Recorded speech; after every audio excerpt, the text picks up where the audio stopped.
Good evening. You're very welcome to Bridges of Light this evening to join me on this journey. I'll have the music playing for a little while just while we get together as a group. And I'll just talk a little bit about this evening and what it's about and all that goes with it.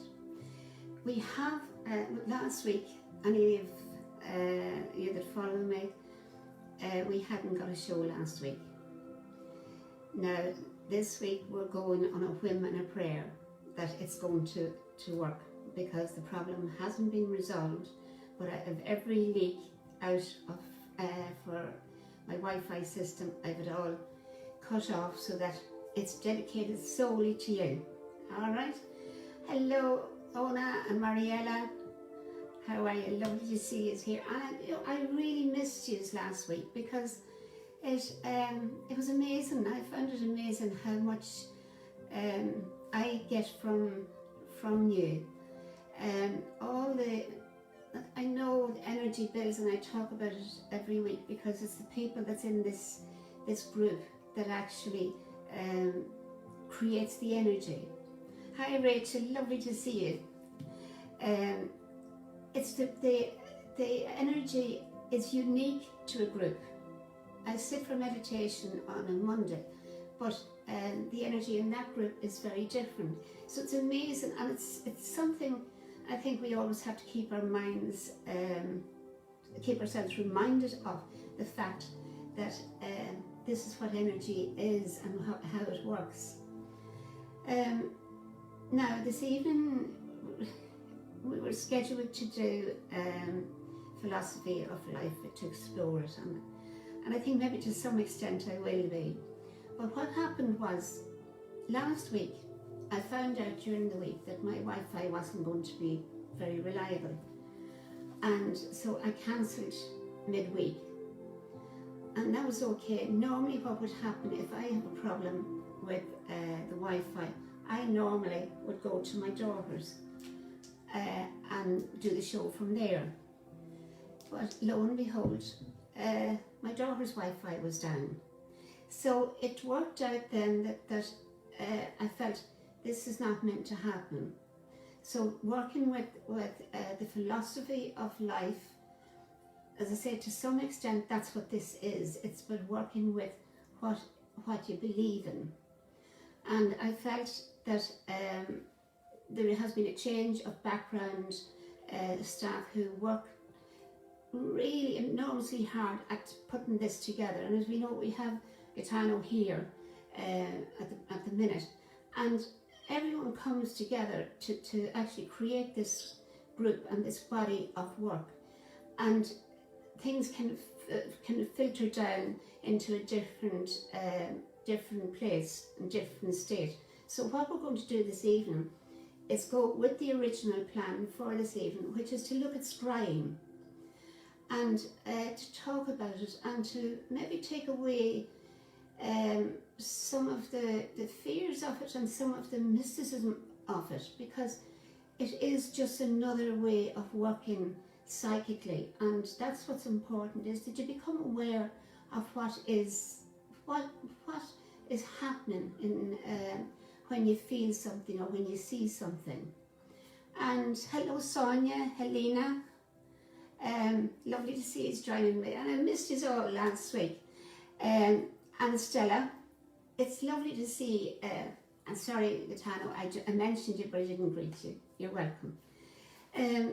This working, we'd often hear and see at the piers, at the seaside piers, where you'd have women dressed with a shawl wrapped around them, and they'd be gazing into a crystal ball. Now, scrying is the simplest way of describing it. Is gazing. It's not kind of a direct look. You can scry on clouds, you can scry on smoke, you can scry on the burning embers in a fire, you can scry on mirrors, you can scry on water. You don't have to have you know, crystal balls can be quite expensive, but you don't have to have that. So how does it work with all of these things? The reason being that when we gaze, we're using a different part of our eyes. We're using what we call peripheral vision, which is the vision that you use at night. If you were out walking in the dark at night, no matter how dark it is, gradually over time, you will find that you're able to see things that, you know, you wouldn't have thought of, because it's pitch dark, you expect not to be able to see anything. So that's what gazing is. You're using the outer part of your vision. And when you do that, there is there's an energy that you actually have to use that you don't use every day. And that's why, as I say, if you're walking in the dark, you don't use that type of energy, that type of awareness. You don't use it every day. So it is logical. If there's anything within the metaphysical world that's logical, this is the logic of it. And it's the reason that you can work with all of these different things. I'm sure many of you has over time looked at things and seen pictures emanating from something. Let it be the fire, let it be the smoke. Even cigarette smoke can alter shape. And it's so, you know, it is magical when you look at it and see what's happening. Hi, Carmela, you're welcome, and Maria.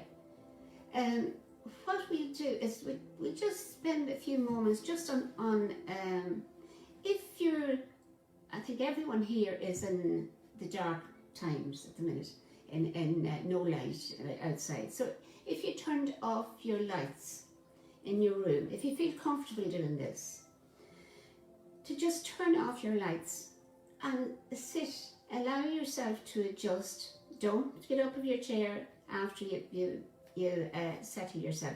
Just stay in that space for a few moments. Hopefully you have a light nearby, like a switch nearby, so that you don't have to do too much walking around in the dark. But to just see, to examine what happens to you, how your vision changes, and what is going on with that aspect of your sight. You know, you hear where people who has no sight and was born with no sight are able to visualize everything around them. And they can do that because it's a combination of using all the different senses, the hearing, the feeling, and it gives them the sense of sight.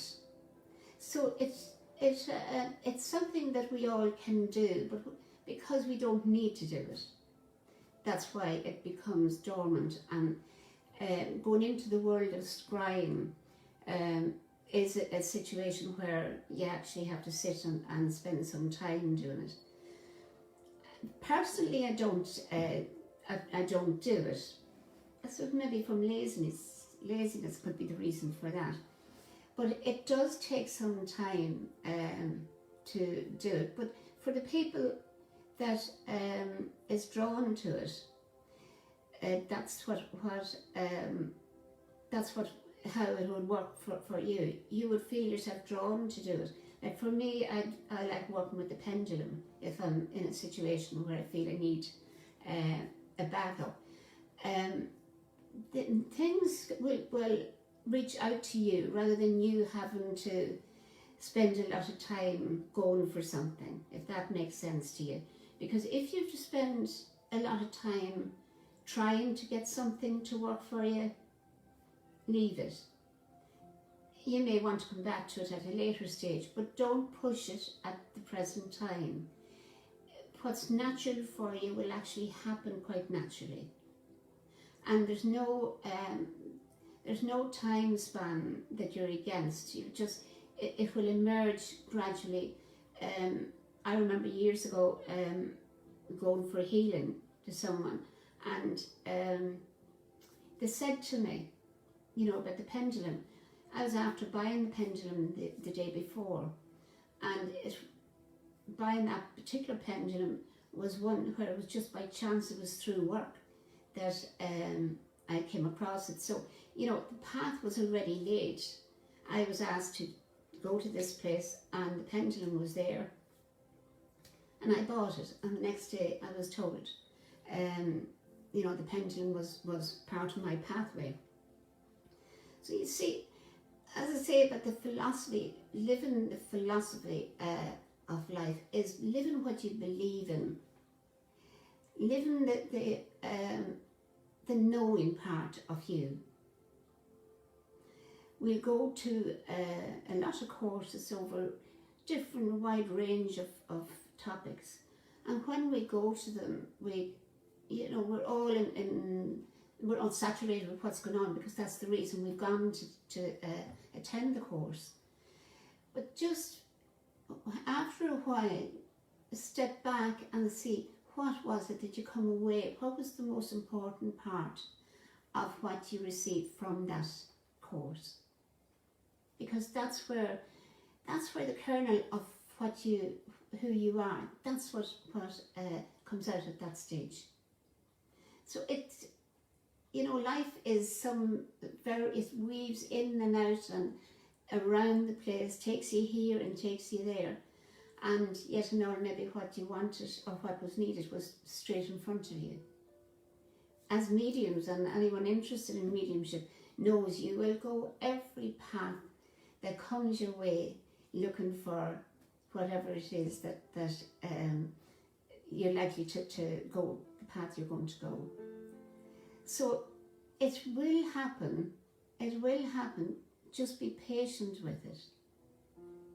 It's something that your team will be working with you to actually achieve that. And it will help you. Indirectly, you'll get answers, and you'll get signposts that will say, okay, I want to know more about this. You know, there's books will jump out to you out of shelves in a bookshop. They'll actually jump out at you. They're in a line of books, but there's one will say something, the title of it, or you're just drawn to the colour of it. It's all of these things that actually come together and lure you in to get you to draw attention to whatever it is. So it's something that's very beautiful.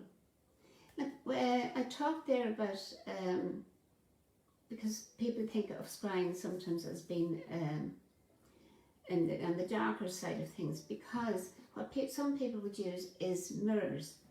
And you can use the ordinary mirror, except you need very plain reflection. If you need nothing in the pathway of it, you know, in the reflection of it. The other thing you can use is to paint the back of a piece of glass, paint it with black, and that's that's the area that you'll be able to gaze into then. Because in reality, when you look at the crystal ball, it's not the ball itself that actually is the part that shows the images. It's the little centre, like the base of the glass, just about that size there. That's really where the images start to emerge from, and they can move into the whole ball. But that's the focus part. That's where they start off with that lovely subtle image that does start with it. So, you know, just but as I say, I remember someone saying about the mirrors. I wouldn't use a mirror, and I said that's more because, see, when we look in the mirror, we see ourselves and the real me, and that can be a challenge at times. But yeah, it's just in being aware of how you can use the energy that you have to the best of your ability. And it is, it's something that you know, another form of scrying, which just popped into my mind, is tea leaf reading. If anyone has gone for tea leaf reading, what happens is the images that comes out of collected tea leaves years ago, because I had an aunt that actually used to do tea leaf reading, but we went, we were talking about it one day, and a friend and I decided we'd go to have our tea leaves read. And off we went, and we were brought in and sat down in the cup of tea. And my friend would be very kind of, everything would have to be done and cleaned and all. And she finished her cup of tea, and up she got and over to the sink to wash the cup, which was against the whole purpose of it, was to get how the tea leaves were going to read when it was being tipped over. And it is something that's quite enlightening, how something can come up on the cup, on the inside of the cup, and especially the new type of delf. We use mugs now. It's very hard for the tea leaves then to get a good reading, because what you're doing is you've corner of the bottom, whereas the china, when you think of the china cup, it kind of slides into a nice kind of flow. Hello Mariella, I switch on the lights all around my body, the lights of universe of divine, try to live in strength. Lovely. Yeah, you know, like, what happened? Anyone else come up with what happened when you turned off the lights? And what did you see? I have you here in the dark. You're probably gone to sleep on me. Yeah, it's something. Pardon me. You see, we can see our part of our aura too when we're asleep. When we're in the dark. My brain is at 2 speeds behind me. If you think of it for a moment, when you take off, we'll say something that has static electricity, that fuses. But when you see that all the sparks and lights that can happen during that, when you lift off a jumper or a coat that has it, it'll reach out round your aura. And that's where you actually can know if your aura is very close to you. If you're not feeling great, your aura will be in here. It's coming to the point where you know, you contain your energy. You will not allow your energy to expand outwards, because you need it to keep yourself as much intact as you possibly can. Our mind and our aura are very much hand in hand. It's something that you will really, the more you work with the aura and the energy field, the more you become aware of how you feel and what's happening for you as you go through experiences. So when you look and see if the sparks goes out all over right around you, you'll know that your energy is out there, and you're in a space where you're quite happy and content. Now, that will, when I suppose if I would say, when I read energy, when I read the aura, it's scrying to some extent. I know it may not seem that way, but it is, because what I'm doing is looking for patterns to emerge, looking for see what's happening, is, you know, what's coming in and what's moving around. So, you know, as I say, it's gazing. The best description of it is about gazing and being aware of the movements and the shadow that comes in and around and manipulates the energy. Throw it back down, dish it out again. Manipulates the energy of the aura. So it's, you know, it's so, scrying is so interesting and so complex in itself, because it can do all things. The next step in that is you have to trust. Isn't that the hardest part? To learn to trust, because it's so easy to just dismiss something. And I don't care what work we've done on ourselves over the years, you never fail for something to come along every so often and just bowl you over, to remind you of who you are and what you're here to do. You know, it is all about being aware of the essence of your spirit and being aware of the gifts that you have and how to work with those gifts in a way that's more than productive. It would be the wrong word. It would be about acknowledging who you are.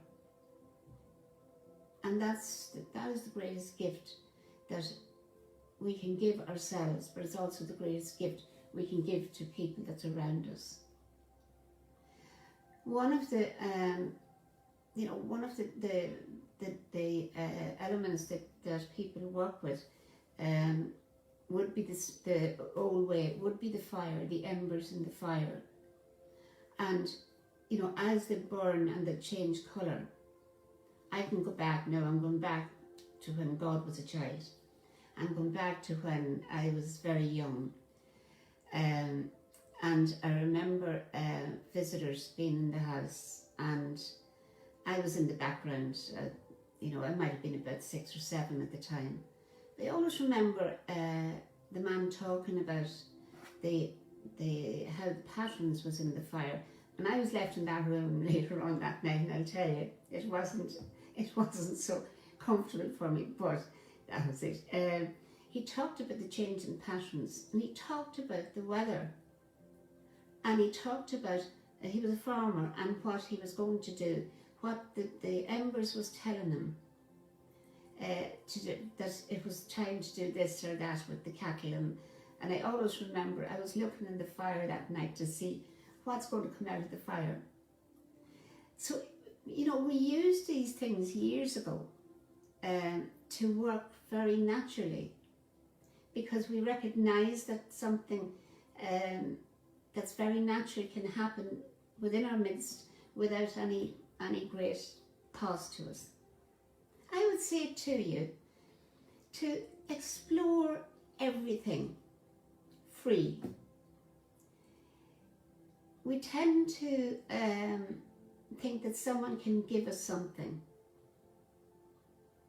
Like when I was doing classes for mediumship, I would never say I was teaching mediumship. What I was doing was mentoring people to develop their mediumship. Because I can't give you that skill. What I can do is allow you the way to fine tune it. And that's where I would see the skill in going, first of all, trying things out, and then maybe when you find that yes, you're interested, yes, there's things that happen you, if it's scrying, yeah, fine, you're going to work with that. So it's the way to work. That's what any teaching can do for you, but it won't give you the skill. So it's that whole element that we have of that someone can, if we go to a class, we learn it. Learn it first in your own environment where it's free. Hi June, lovely to see you. So in the sense, the more I taught, the more I realised that it is a philosophy, and I know coming in it would be difficult to actually understand where I'm coming from with it, but it is living. The philosophy is about getting in touch with the inner wisdom. You know, in witchcraft you have the hag, the crone. It's really what that says is that it's all the wisdom of a lifetime collectively presented in a crone. And that is the reality of it. So doing these things to test out in your own territory, and then maybe spend some money, because believe me, I know people who have spent a small fortune and still hasn't accepted that the skill that they have. The skill can be healing. I always think mediumship is about healing anyway. It's one of the greatest healers, to be with someone who's grieving the loss of a friend, dear friend or family. So, you know, it's don't always go with what's written on paper. There was a friend of mine contacted me a couple of weeks ago and sent WhatsApp description poster advertising that this person had up, and they could do everything under the sun. And she asked me what I thought, so I just text back to her and I said, I wouldn't mind the PR. Whoever's doing the PR is good, I'd hire them. But after that, you shouldn't have to sell your abilities. It should be part of you, so that when someone sees you, they feel it. So it's not something that you can buy, and it's not something that you need to sell, because it is automatically felt and experienced. That's the nicest healing of all. So giving yourself that time. Has anyone any questions? Enza, you're welcome. Any questions on any part of it before we move on to meditation?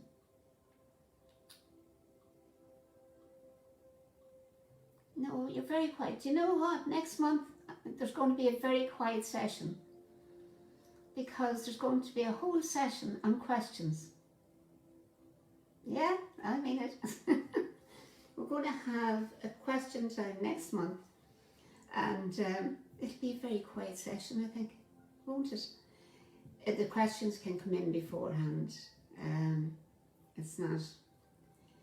It's like after a few months, I realised that my life is better changed now. I'm much more positive. Yeah, the more you get in touch with that inner wisdom, the more powerful you become, because that's the power you're tapping into. It is something very, very special. And I think it's like the diamond. The diamond has to go through horrendous heat to become what it is, the precious stone that it is. And when we go through life's challenges, that's what's happening with us. Our energy changes and we become like that diamond, because it's the wisdom that's actually being opened up and generated and allowing us the freedom to be who we are.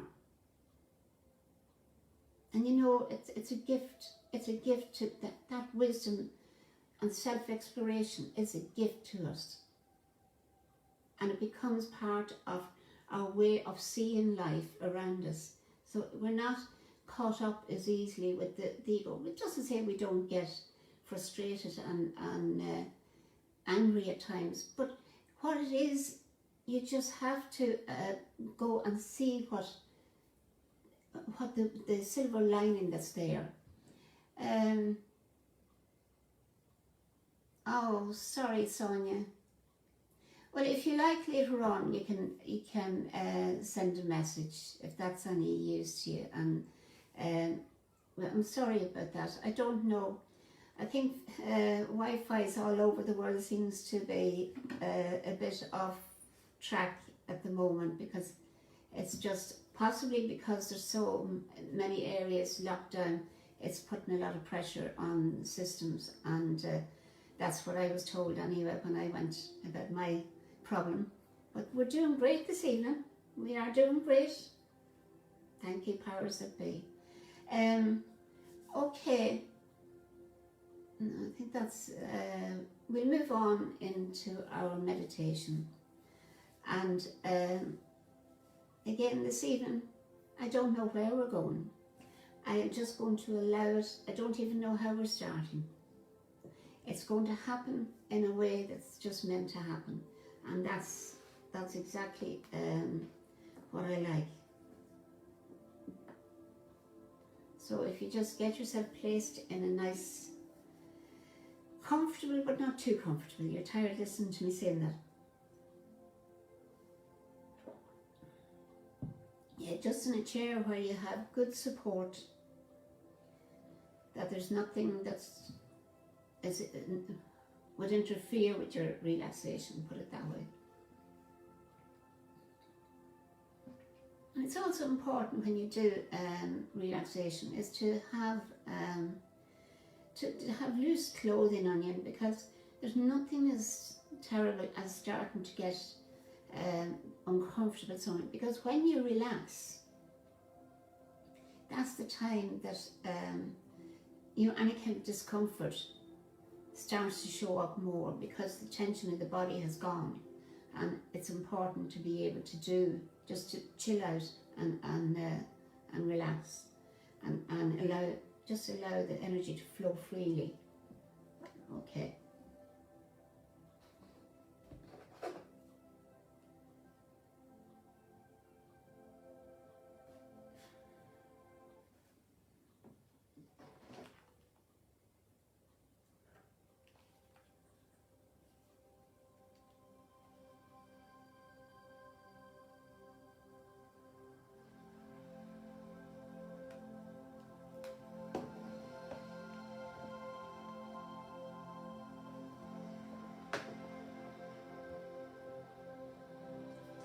Now just be aware of where you're sitting.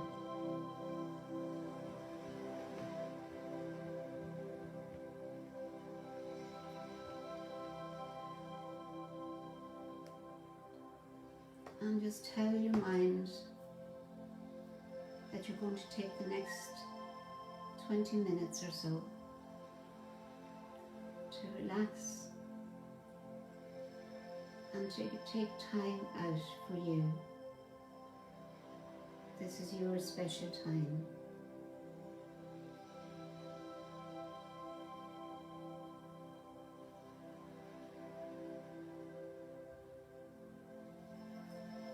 Now, as we're sitting, just be aware of your breath as you breathe in and relax.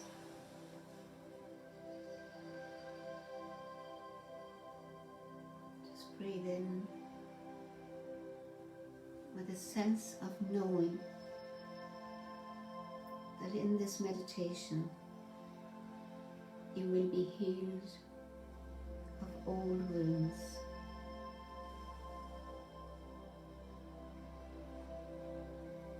And it's just to accept that your healing guides are going to work with you over the next 20 minutes or so.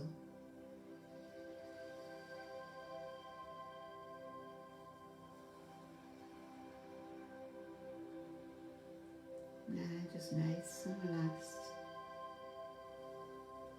Become aware of your feet firmly on the ground.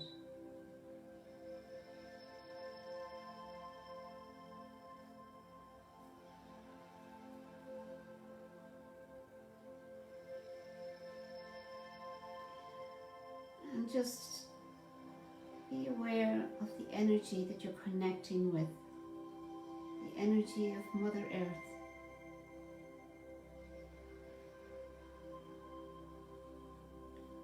And in that awareness, invite the energy to enter the soles of your feet,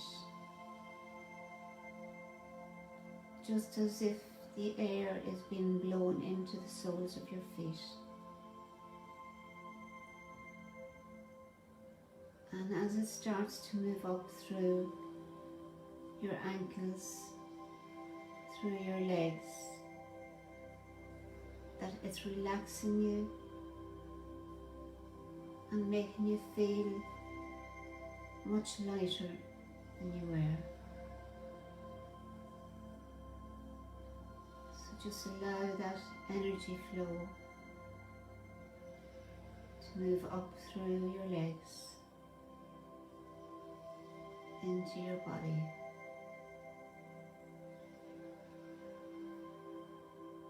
And now, as it's moving through your body,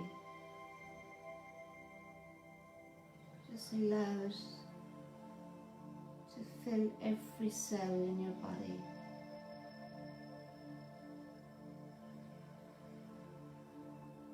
Just being aware of any tension that you're feeling. Allow Mother Earth's energy to relax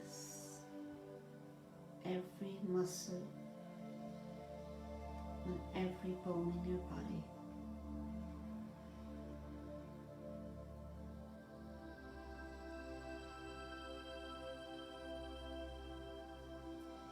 And as we move up now, we're up to the shoulders. And allow the energy to move down into your hands. The hands of creativity. And just allow that energy to take away any tension that you're feeling.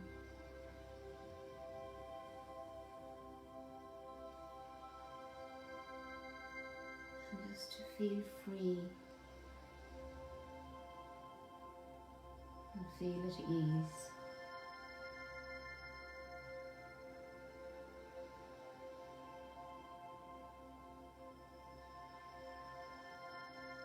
And we move back up now to the shoulders, into your neck. And any tension that you're feeling, just now with the outward breath, just allow it to leave.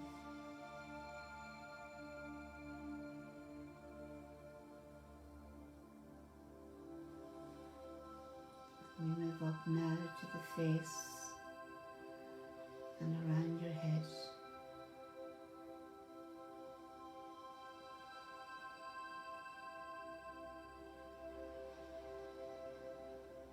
Just relax and be at ease.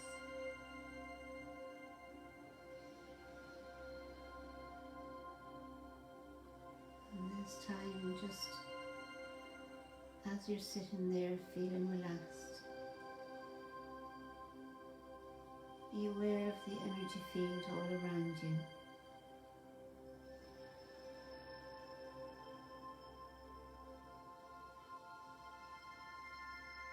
Feel the vibration and feel the ease of flow of energy that's entering your body and moving all around, within and without.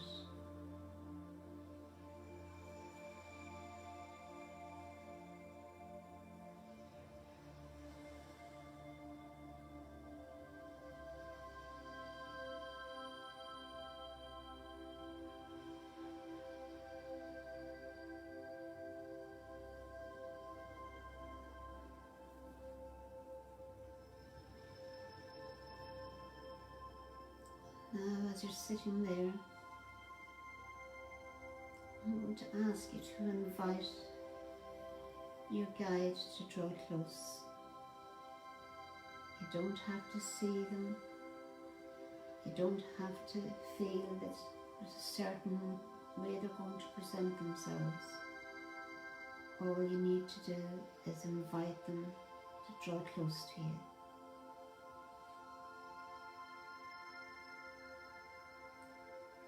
And with that invitation,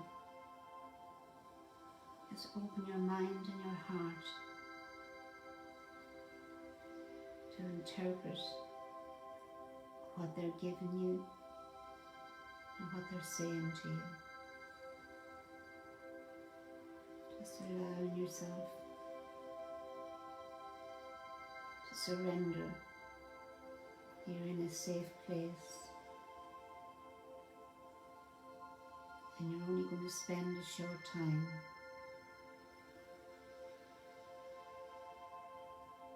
So you have no worries about anything.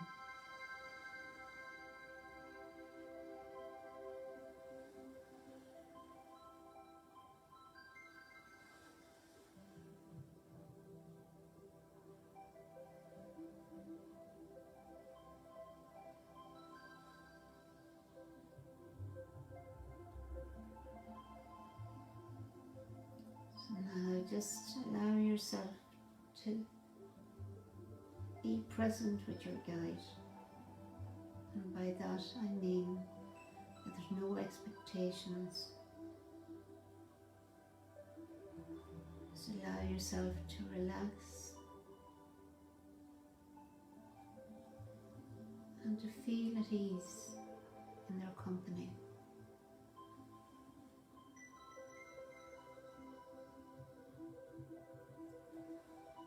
Feel the warmth of their presence.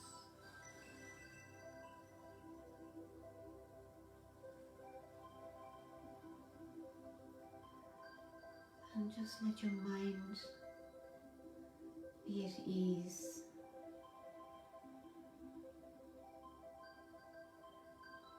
And if you're interrupted by any train of thought, just say to yourself the word love. Just that one word, love.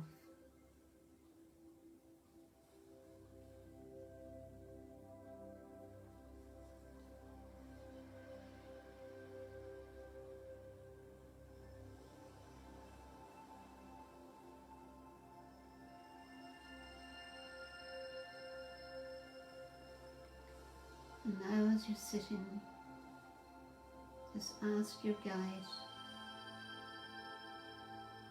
for healing.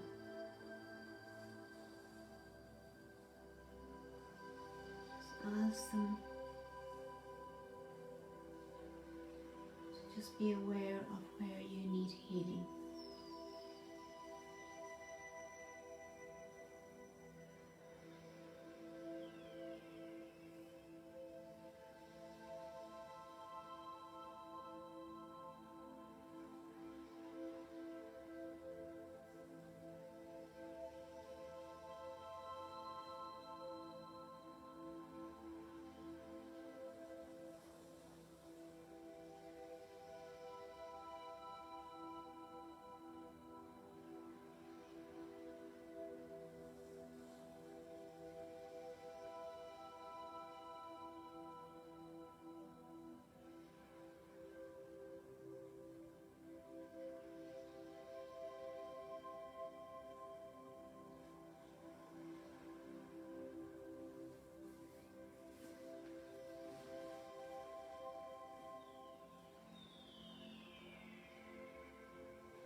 And now thank your guide for the healing.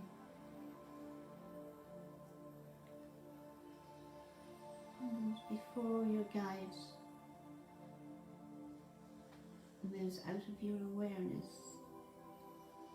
give them a gift in your mind's eye. Just whatever gift you feel you would like to give them at this present moment.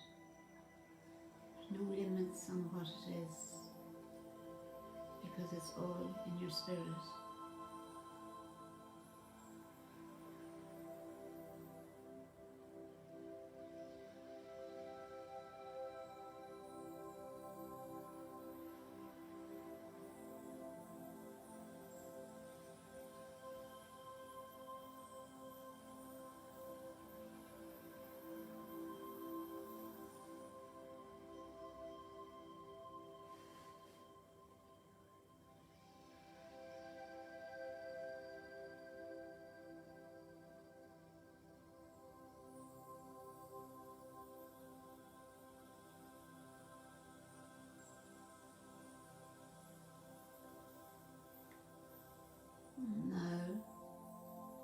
visualize a green cloak and wrap yourself up in this green cloak.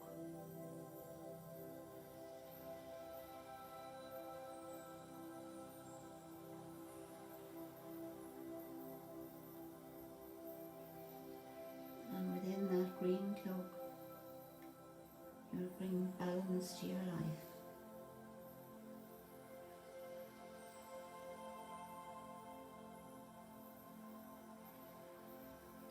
Being aware of where you need to bring balance.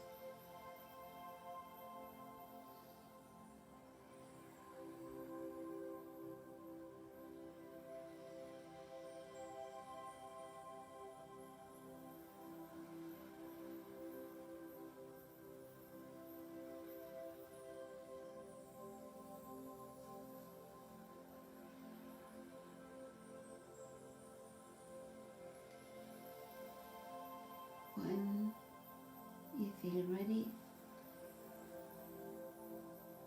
all within your mind's eye, I want to ask you to go to your front door and to open the door. Within your mind's eye,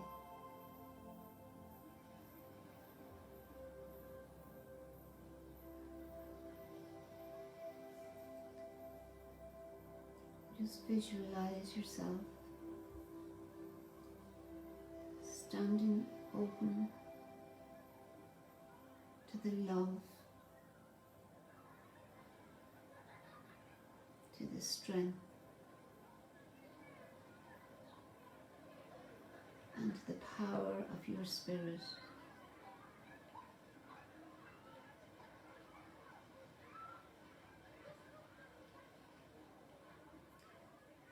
And as you do this, you step back and allow any negativity that you feel, allow that to leave. It's not going to affect you anymore. The power of your spirit will overcome the fears and overcome the drawbacks that you've had, the memories of those. So now is the time for you to feel that this journey that you're on is the journey where you're going to be enlightened.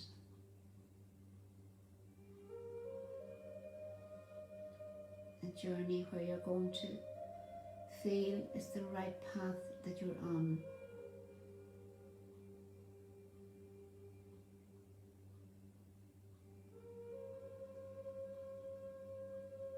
Your soul has walked this earth many, many times. And this is the time now where you become aware of the journey and what it means.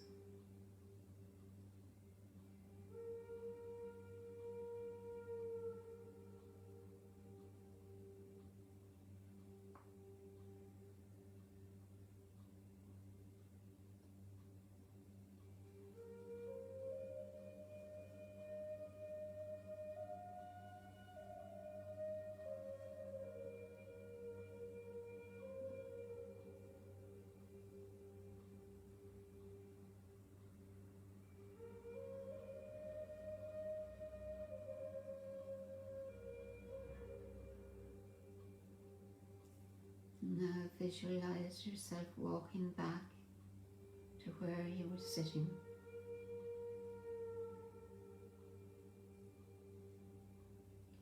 And as you walk back to the chair, you see a pink cloak sitting on the chair, waiting for you.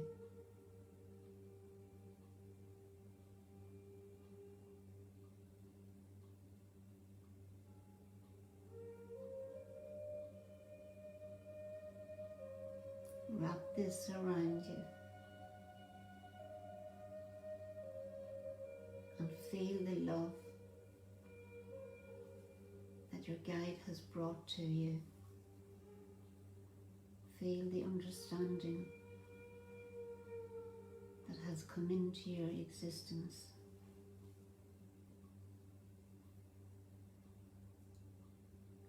And be aware of the love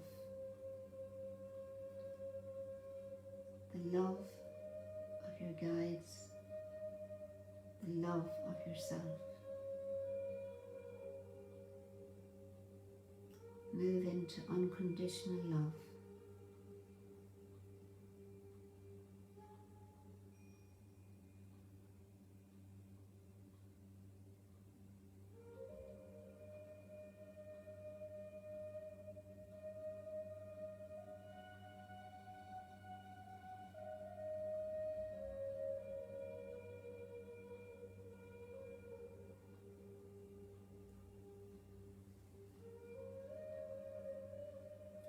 Now just gradually come back into awareness of where you're sitting.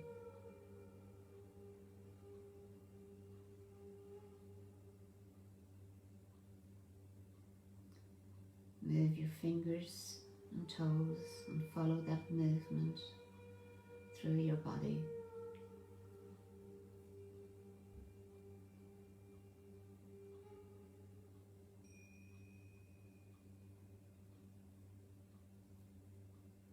And open your eyes when you're ready.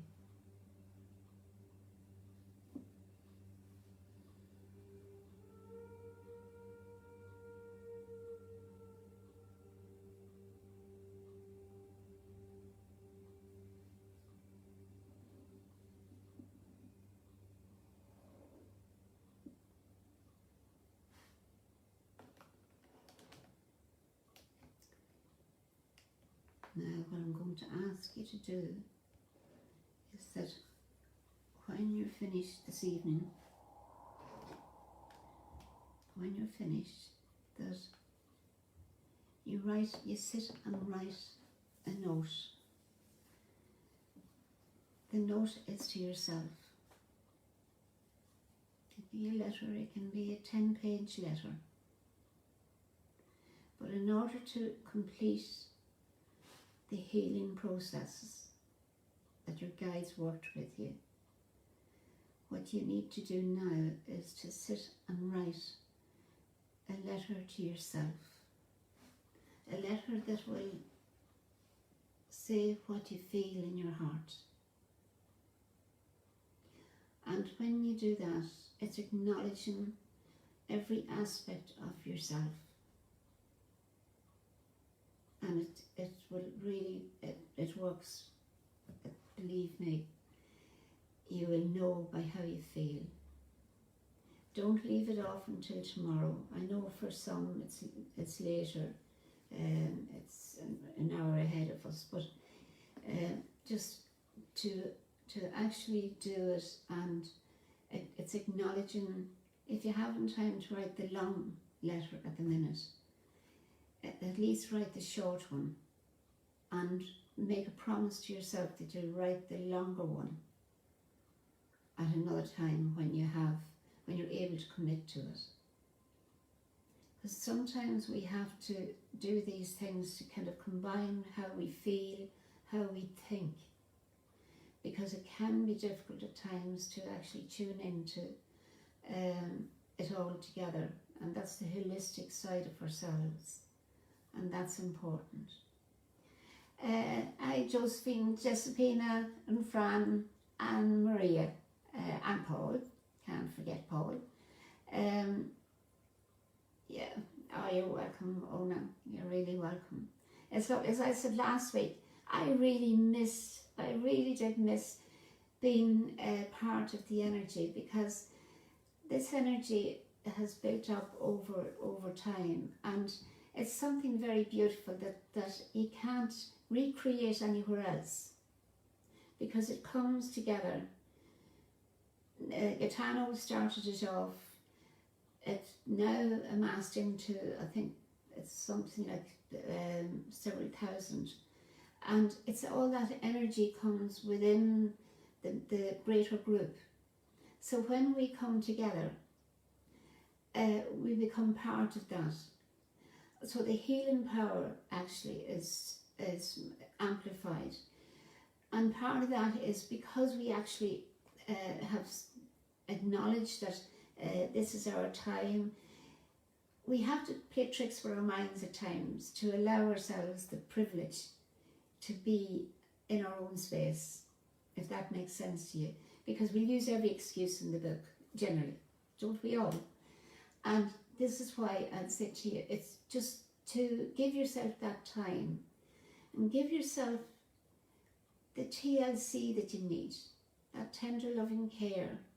There's going back a bit there in the, what was it that came up? Yeah, it was about love, unconditional love. We love ourselves, all right, that's fine, but it's conditional. More often than not, what we're loving is the part of ourselves that we like. And the other parts, oh, I should be this and I should be that, I should be lighter, I should be, so we're all the time kind of looking for holes to stop ourselves loving ourselves.